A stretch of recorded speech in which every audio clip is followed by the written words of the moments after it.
जय श्री वीर बजरंगबली हनुमान की जय।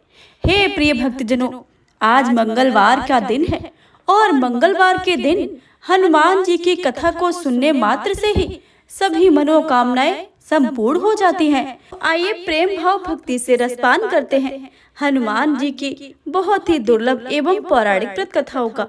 तो आप सभी से विनम्र अनुरोध है कि कथा को भक्ति भाव से और प्रसन्न मन चित्त से पूरा अवश्य सुने और कमेंट बॉक्स में हनुमान जी की जय लिखना बिल्कुल भी मत भूलिएगा। एक बार प्रेम से जयकारा लगाते हुए रसपान करते हैं हनुमान जी की कथाओं का। तो प्रेम से बोलिए, वीर बजरंगबली हनुमान की जय, सियावर रामचंद्र की जय। एक बार नैमिषारण्य तीर्थ में 88,000 मुनि एकत्रित होकर पुराणों के ज्ञाता श्री सूत जी से पूछने लगे, हे महामुनि, आपने हमें अनेक पुराणों की कथाएं सुनाई हैं। अब कृपा करके हमें ऐसा व्रत और कथा बताएं जिसके करने से संतान की प्राप्ति हो तथा मनुष्यों का रोग शोक अग्नि सर्व दुख आदि भय को दूर होकर, क्योंकि कलयुग में सभी जीवों की आयु बहुत कम है, फिर इस पर उन्हें रोग चिंता के कष्ट लगे रहते हैं, तो फिर वह श्री हरि के चरणों में अपना ध्यान कैसे लगा सकेंगे। श्री सूत जी बोले, हे मुनियों, आपने लोक कल्याण के लिए बहुत ही उत्तम बात पूछी है। एक बार युधिष्ठिर ने भगवान कृष्ण से लोक कल्याण के लिए यह प्रश्न किया था। भगवान श्री कृष्ण और युधिष्ठिर का संवाद मैं तुम्हारे सामने कहता हूँ, तुम ध्यान पूर्वक सुनो। एक समय पांडवों की सभा में श्री कृष्ण जी बैठे हुए थे। तब युधिष्ठिर ने भगवान श्री कृष्ण से प्रश्न किया, प्रभु, हे नंदन, हे गोविंद, आपने मेरे लिए अनेकों कथाएं सुनाई हैं। आज कृपया करके ऐसा व्रत या कथाएं सुनाएं जिसके करने से मनुष्य को रोग चिंता भय समाप्त हो और उसके पुत्र की प्राप्ति हो। हे प्रभु, बिना पुत्र के जीवन व्यर्थ है। पुत्र के बिना मनुष्य नरकगामी होता है। पुत्र के बिना मनुष्य पितृतृण से छुटकारा नहीं पा सकता है, न ही उसका पुत्रांग नामक नरक से उद्धार हो सकता है। अतः पुत्रदायक व्रत बतलाइए। श्री कृष्ण भगवान बोले, हे राजन, मैं एक प्राचीन इतिहास सुनाता हूँ, आप उसे ध्यान पूर्वक सुनो। कुंडलपुर नामक एक नगर था। उसमें नंदा नामक एक ब्राह्मण रहता था। भगवान की कृपा से उसके पास सब कुछ था, फिर भी वह दुखी था। इसका कारण यह था कि ब्राह्मण की स्त्री सुनंदा के कोई संतान न थी। सुनंदा पतिव्रता थी, भक्ति पूर्वक श्री हनुमान जी की आराधना करती थी। मंगलवार के दिन व्रत करके अंत में भोजन बनाकर हनुमान जी का भोग लगाने के बाद स्वयं भोजन करती थी। एक बार मंगल के दिन ब्राह्मणी गृह कार्यों की अधिकता के कारण हनुमान जी को भोग न लगा सकी, तो इस पर उसे बहुत ही दुख हुआ। उसने कुछ भी नहीं खाया और अपने मन में प्रण किया कि अब तो अगले मंगल को ही हनुमान जी का भोग लगाकर अन्न जल ग्रहण करूंगी। ब्राह्मणी सुनंदा की इस असीम भक्ति के प्रभाव से श्री हनुमान जी बहुत प्रसन्न हुए और प्रकट होकर बोले, सुनंदा, मैं तेरी भक्ति से बहुत प्रसन्न हूँ, तू उठ और वरदान मांग। सुनंदा अपने आराध्य देव की हनुमान जी को देखकर आनंद की अधिकता से विह्वल होकर हनुमान जी के चरणों में गिरकर बोली, हे प्रभु, मेरे कोई संतान नहीं है, कृपया करके मुझे संतान प्राप्ति का आशीर्वाद दे तो आपकी अति कृपा होगी। श्री महावीर जी बोले, तेरी इच्छा पूर्ण होगी, तेरे एक कन्या पैदा होगी, उसके अष्टांग प्रतिदिन सोना दिया करेंगे। इस प्रकार कहकर श्री महावीर जी अंतर्ध्यान हो गए। ब्राह्मणी सुनंदा बहुत ही हर्षित हुई। यह समाचार उसने अपने पति से कहा। ब्रह्मदेव कन्या का वरदान सुनकर कुछ दुखी हुए, परंतु सोना मिलने की बात सुनी तो बहुत प्रसन्न हुए। विचार किया कि ऐसी कन्या के साथ मेरी निर्धनता भी समाप्त हो जाएगी। हनुमान जी की कृपा से वह ब्राह्मणी गर्भवती हुई और 10वें महीने में उसे बहुत ही सुंदर पुत्री प्राप्त हुई। यह बच्ची अपने पिता के घर में ठीक उसी तरह से बढ़ने लगी जिस प्रकार शुक्ल पक्ष में चंद्रमा की कला बढ़ती है। 10वें दिन ब्राह्मण ने उस बालक का नामकरण संस्कार कराया। उसके कुल पुरोहित ने उस बालिका का नाम रत्नावली रखा, क्योंकि यह कन्या सोना प्रदान करती थी। इस कन्या ने पूर्व जन्म में बड़े ही विधान से मंगल देव का व्रत किया था। रत्नावली का अष्टांग बहुत सा सोना देता था। उस सोने से नंदा ब्राह्मण बहुत ही धनवान हो गया। अब ब्राह्मण भी बहुत अभिमान करने लगा था। समय बीतता रहा। अब रत्नावली 10 वर्ष की हो चुकी थी। एक दिन जब नंदा ब्राह्मण प्रसन्नचित्त था, तब सुनंदा ने अपने पति से कहा, मेरी पुत्री रत्नावली विवाह के योग्य हो गई है, अतः आप कोई सुंदर तथा योग्य वर देखकर उसका विवाह कर दें। सुनकर ब्राह्मण बोला, अभी तो रत्नावली बहुत छोटी है। तब ब्राह्मणी बोली, शास्त्रों की आज्ञा की कन्या 8वें वर्ष में गौरी, 9 वर्ष में रोहिणी, 10वें वर्ष में कन्या, इसके पश्चात रजस्वला हो जाती है। गौरी के दान से पाताल लोक की प्राप्ति होती है, रोहिणी के दान से बैकुंठ लोक की प्राप्ति होती है, कन्या के दान से इंद्रलोक से सुखों की प्राप्ति होती है। अगर हे पतिदेव, रजस्वला का दान किया जाता है तो घोर नरक की प्राप्ति होती है। इस पर ब्राह्मण बोला, अभी तो रत्नावली मात्र 10 वर्ष की है और मैंने तो 16-16 वर्ष की कन्याओं के विवाह कराए हैं, अभी जल्दी क्या है। तब ब्राह्मणी सुनंदा बोली, आपको तो लोभ अधिक हो गया है। लगता है शास्त्रों में कहा गया है कि माता पिता और बड़ा भाई रजस्वला कन्या को देखते ही वह अवश्य ही नरकगामी होते हैं।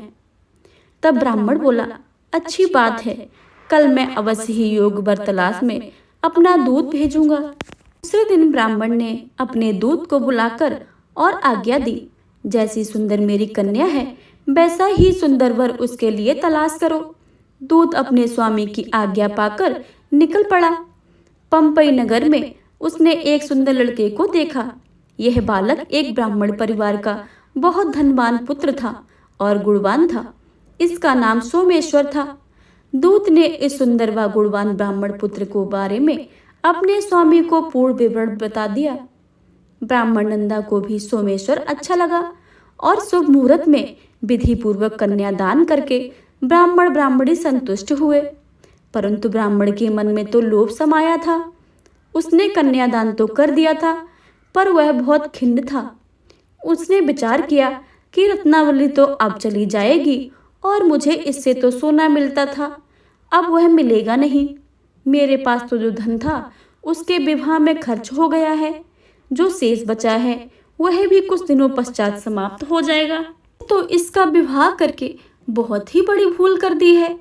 अब कोई ऐसा उपाय हो कि रत्नावली मेरे घर पर ही बनी रहे, अपनी ससुराल न जावे। लोभ रूपी राक्षस ब्राह्मण के मस्तिष्क पर छाता रहा। रात भर अपनी सैया पर बेचैनी से करवटें बदलते बदलते उसने एक बहुत ही क्रूर निर्णय लिया। उसने विचार किया कि जब रत्नावली को लेकर उसका पति सोमेश्वर अपने घर के लिए जाएगा तो वह मार्ग में छिपकर सोमेश्वर का वध कर देगा और अपनी लड़की को अपने घर ले आएगा, जिससे नियमित रूप से उसे सोना भी मिलता रहेगा और समाज का कोई मनुष्य दोष भी नहीं देगा। प्रातःकाल हुआ तो नंदा और सुनंदा ने अपने जमाई और लड़के को बहुत सारा धन देकर विदा किया। सोमेश्वर अपनी पत्नी रत्नावली को लेकर ससुराल में अपने घर की तरफ चल दिया। ब्राह्मण नंदा महालोक के वशीभूत हो अपनी मति खो चुका था। पाप पुण्य उसे विचार न रहा था। अपने भयानक व क्रूर निर्णय को कार्य रूप देने के लिए उसने अपने दूत को मार्ग में अपने जमाई का वध करने के लिए भेज दिया था, ताकि रत्नावली से प्राप्त होने वाला सोना उसे हमेशा लगातार मिलता रहे और वो कभी निर्धन न हो। ब्राह्मणों के दूत ने अपने स्वामी की आज्ञा का पालन करते हुए उसके जमाई सोमेश्वर का मार्ग में ही वध कर दिया। समाचार प्राप्त ब्राह्मण नंदा मार्ग में पहुंचा और रुदन करती अपनी पुत्री रत्नावली से बोला, हे पुत्री, मार्ग में लुटेरों ने तेरे पति का वध कर दिया है। भगवान की इच्छा के आगे किसी का कोई वश नहीं चलता है। अब तू घर चल, वहां पर ही रहकर शेष जीवन व्यतीत करना। जो भाग में लिखा है वही होगा। अपने पति का अकाल मृत्यु से रत्नावली बहुत दुखी हुई। करुण क्रंदन से रुंदन करते हुए अपने पिता से बोली, हे पिताजी, इस संसार में जिस स्त्री का पति नहीं है उसका जीना व्यर्थ है। मैं अपने पति के साथ ही अपने शरीर को जला दूंगी और सती होकर अपने इस जन्म को, माता पिता के नाम को तथा सास ससुर के यश को सार्थक करूंगी। ब्राह्मण नंदा अपनी पुत्री रत्नावली के ऐसे वचनों को सुनकर बहुत दुखी हुआ। विचार करने लगा, मैंने व्यर्थ ही जमाई का वध का पाप अपने सिर लिया है।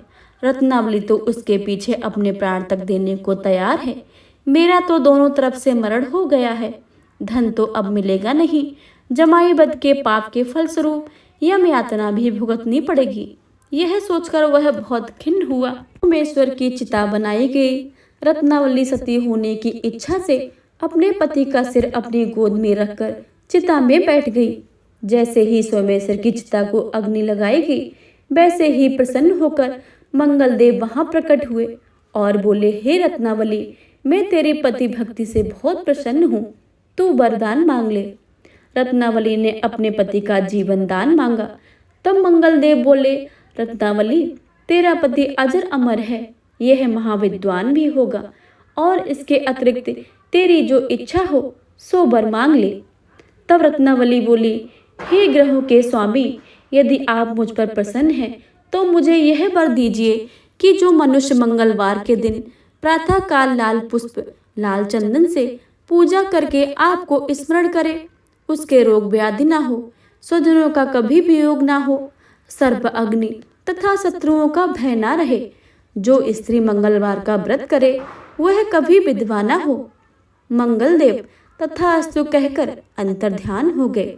सोमेश्वर मंगलदेव की कृपा से जीवित हो उठा। रत्नावली पति को पुनः प्राप्त करके बहुत ही प्रसन्न हुई और मंगलदेव का व्रत करके प्रत्येक मंगलवार को व्रतराज और मंगलदेव की कृपा से इस लोक में सुख ऐश्वर्य को भोगते हुए अंत में अपने पति के साथ स्वर्ग लोक को गई। प्रेम से बोले, भगवान मंगलदेव की जय, भगवान वीर बजरंगबली की जय। मंगलवार की एक और कथा के अनुसार एक ब्राह्मण दंपति की कोई संतान नहीं थी, जिसके कारण पति पत्नी दुखी थे। वह ब्राह्मण हनुमान जी की पूजा हेतु वन में चला गया। वह पूजा के साथ महावीर जी से एक पुत्र की कामना प्रकट किया करता था। घर पर उसकी पत्नी मंगलवार व्रत पुत्र की प्राप्ति के लिए किया करती थी। मंगल के दिन व्रत के अंत में भोजन बनाकर हनुमान जी को भोग लगाने के बाद स्वयं भोजन ग्रहण करती थी। एक बार कोई व्रत आ गया जिसके कारण ब्राह्मणी भोजन न बना सकी। तब हनुमान जी का भोग भी नहीं लगाया। वह अपने मन में ऐसा प्रण करके सो गई कि अगले मंगलवार को हनुमान जी का भोग लगाकर अन्न ग्रहण करूंगी। वह भूखी प्यासी 6 दिन तक पड़ी रही। मंगलवार के दिन उसे मूर्छा आ गई। तब हनुमान जी उसकी लगन और निष्ठा को देखकर अति प्रसन्न हो गए। उन्होंने उसे दर्शन दिया और कहा, मैं तुमसे अति प्रसन्न हूँ। मैं तुमको एक सुंदर बालक देता हूँ जो तेरी सेवा किया करेगा। हनुमान जी मंगलवार को बाल रूप में उसको दर्शन देकर अंतर्ध्यान हो गए। सुंदर बालक पाकर ब्राह्मणी अति प्रसन्न हुई। ब्राह्मणी ने बालक का नाम मंगल रखा। कुछ समय पश्चात ब्राह्मण वन से लौटकर प्रसन्नचित्त सुंदर बालक को घर में क्रीड़ा करते देखकर वह ब्राह्मण पत्नी से बोला, यह बालक कौन है? पत्नी ने कहा, मंगलवार के व्रत से प्रसन्न होकर हनुमान जी ने दर्शन देकर मुझे यह बालक दिया है। पत्नी की बात छल से भरी जान उसने सोचा, यह उल्टा व्यभिचारिणी अपनी कलुषता छुपाने के लिए बातें बना रही है। एक दिन उसका पति कुएं पर पानी भरने चला तो पत्नी ने कहा कि मंगल को भी साथ ले जाओ। वह मंगल को साथ ले चला और उसको कुएं में डालकर वापस पानी भरकर आया। तो पत्नी ने पूछा कि मंगल कहाँ है? तब मंगल मुस्कुराता हुआ घर आ गया। उसको देखकर ब्राह्मण आश्चर्यचकित हुआ। रात्रि में उसके पति से हनुमान जी ने स्वप्न में कहा, यह बालक मैंने दिया है, तुम पत्नी को उल्टा क्यों कहते हो? पति यह जानकर बहुत ही हर्षित हुआ। फिर पति पत्नी मंगलवार का व्रत कर अपने दिन को आनंद पूर्वक व्यतीत करने लगे। जो मनुष्य मंगलवार व्रत की कथा को सुनता है या पढ़ता है और नियम से व्रत करता है, उसके हनुमान जी की कृपा से सारे कष्ट दूर होकर सर्व सुख प्राप्त होते हैं। प्रेम से बोले वीर बजरंग बली की जय, हनुमान जी की जय। हे प्रिय भक्तों, अब आप श्रवण करेंगे मंगलवार की दूसरी कथा। तो प्रेम से बोलिए हनुमान जी की जय। एक समय की बात है, एक ब्राह्मण दंपति की कोई संतान नहीं थी, जिस कारण वह बेहद दुखी थे। एक समय ब्राह्मण वन में हनुमान जी की पूजा के लिए गया। वहां उसने पूजा के साथ महावीर जी से एक पुत्र की कामना की। घर पर उसकी स्त्री भी पुत्र की प्राप्ति के लिए मंगलवार का व्रत करती थी। वह मंगलवार के दिन व्रत के अंत में हनुमान जी को भोग लगाकर ही भोजन करती थी। एक बार व्रत के दिन ब्राह्मणी ने भोजन नहीं बना पाया और न ही हनुमान जी को भोग लगा सकी। उसने यह प्रण किया कि वह अगले मंगलवार को ही भगवान को भोग लगाकर ही भोजन करेगी। वह भूखी प्यासी 6 दिन तक पड़ी रही। मंगलवार के दिन वह बेहोश हो गई। हनुमान जी उसकी निष्ठा और लगन को देखकर प्रसन्न हुए। हनुमान जी ने उन्हें आशीर्वाद स्वरूप ब्राह्मणी को एक पुत्र दिया और कहा कि यह तुम्हारी बहुत ही सेवा करेगा। बालक को पाकर ब्राह्मणी अति प्रसन्न हुई। उसने बालक का नाम मंगल रखा। कुछ समय उपरांत जब ब्राह्मण घर आया तो बालक को देखकर पूछा कि यह कौन है। तब पत्नी बोली कि मंगलवार व्रत से प्रसन्न होकर हनुमान जी ने उसे यह बालक दिया है। ब्राह्मण को अपनी पत्नी की बात पर विश्वास नहीं हुआ। एक दिन मौका देखकर ब्राह्मण ने बालक को कुएं में गिरा दिया। घर पर लौटने पर ब्राह्मणी ने पूछा कि मंगल कहाँ है। तभी मंगल पीछे से मुस्कुराकर आ गया। उसे वापस देखकर ब्राह्मण आश्चर्यचकित रह गए। रात्रि को हनुमान जी ने उसे सपने में दर्शन दिए और बताया कि यह पुत्र उन्होंने दिया है। ब्राह्मण सत्य जानकर बहुत ही खुश हुआ। इसके बाद ब्राह्मण दंपति प्रत्येक मंगलवार को व्रत रखने लगे। जो मनुष्य मंगलवार को व्रत करता है, कथा को पढ़ता है और सुनता है और नियम से व्रत रखता है, उसे हनुमान जी की कृपा से सब कष्ट दूर होकर सर्व सुख प्राप्त होता है और हनुमान जी की दया का पात्र बनता है। तो प्रेम से बोलिए वीर बजरंगबली हनुमान जी की जय।